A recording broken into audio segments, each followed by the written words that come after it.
엘리사 선지자 시대에 있었던 일입니다. 신학을 공부하던 신학생이 아내와 두 아들을 남긴 채 세상을 떠났습니다. 그 당시로서는 갚기 어려운 거액의 빚도 함께 남겨둔 채 세상을 떠났습니다.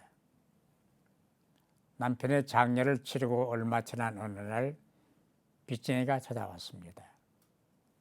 그리고 당신 남편이 살아서 진 빚을 갚으라는 얘기였습니다. 두 가지 문제가 있었습니다. 첫째는 빚을 갚을 힘이 없었습니다.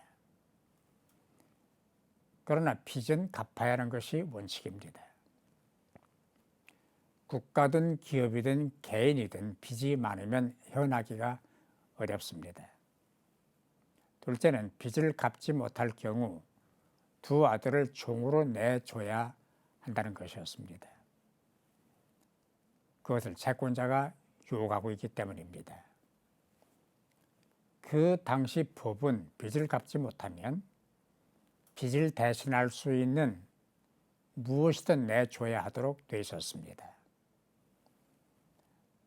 남편은 생전에 이런 일 저런 일로 빚을 졌고 남편이 세상을 떠나자 채권자는 두 아들을 빚을 대신에 들여다가 종을 삼겠다는 것이었습니다. 심각한 문제를 만난 것입니다.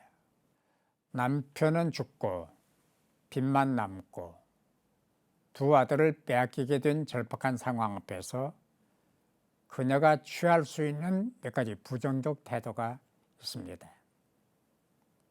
세상을 원망하고 현실을 비관하고 종으로 자식들이 끌려가는 꼴을 보기보다는 차라리 함께 죽는 게 낫겠다며 집단 행동을 취할 수도 있었을 것입니다. 아니면 악을 쓰고 사람 나고 돈 났지 돈 나고 사람 났느냐라며 죽어도 빚은 못 갚는다. 내 자식 빼앗아가려면 나 먼저 죽여라고 시위를 할 수도 있었을 것입니다.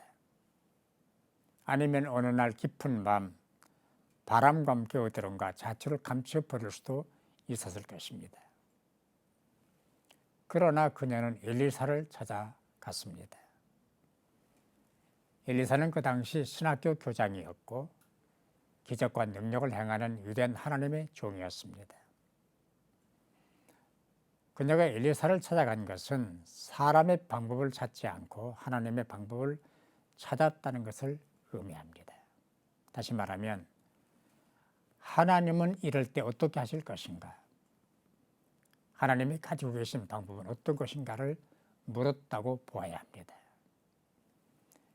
이런 경우를 성경은 기도라고 말합니다. 나는 믿는다. 나는 그대로 믿는다. 나는 그대로 될 줄로 믿는다.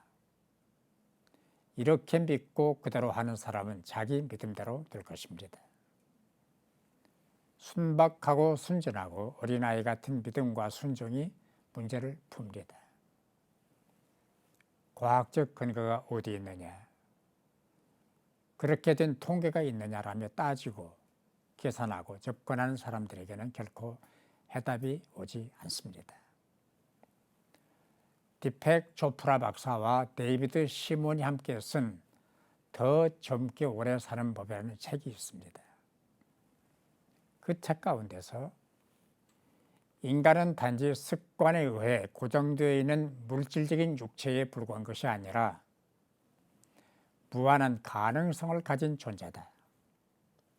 인간의 신체는 우주 전체와 상호 유기적으로 연결되어 있다.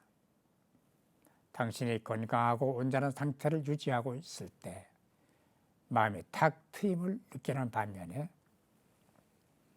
불편하거나 온전치 못한 상태에 있을 때는 갑갑함을 느끼게 된다라고 말했습니다. 인간은 생각과 습관에 따라 건강한 쪽으로 발전할 수도 있고 나쁜 쪽으로 추락할 수도 있다는 얘기입니다. 인간은 이럴까 저럴까를 저울질하는 존재입니다. 긍정과 부정 사이를 오락가락하면 희망과 절망 사이를 오르락내리락 하는 존재이기도 합니다. 어떤 마음을 먹느냐, 어떤 생각을 하느냐에 따라 성공과 실패가 결정되고 행복과 불행이 판가름이 납니다. 제가 가진 신앙과 철학이 있습니다. 그것은 문제를 문제시하면 문제가 되고 문제를 문제시하지 않으면 문제가 되지 않는다는 것입니다.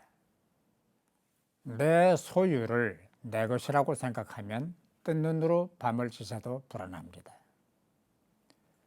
걱정하다가 한숨을 쉬어야 합니다. 그러나 하나님의 것이다, 하나님이 하신다라는 사고로 전환을 하면 밤을 새워도 기쁘고 편안해집니다. 까닭은 걱정 대신 기도하며 밤을 새울 수 있기 때문입니다. 그러니까 사건 자체가 문제인 것이 아니라 내 생각이 문제가 됩니다. 문제가 문제인 것이 아니라 내 믿음의 문제가 있다는 얘기입니다. 문제를 쉽게 풀고 싶습니까? 하라는 대로 하십시다. 다른 사람들이 비웃고 비아냥거리더라도 손가락질을 하더라도 믿고 하라는 대로 하십시다.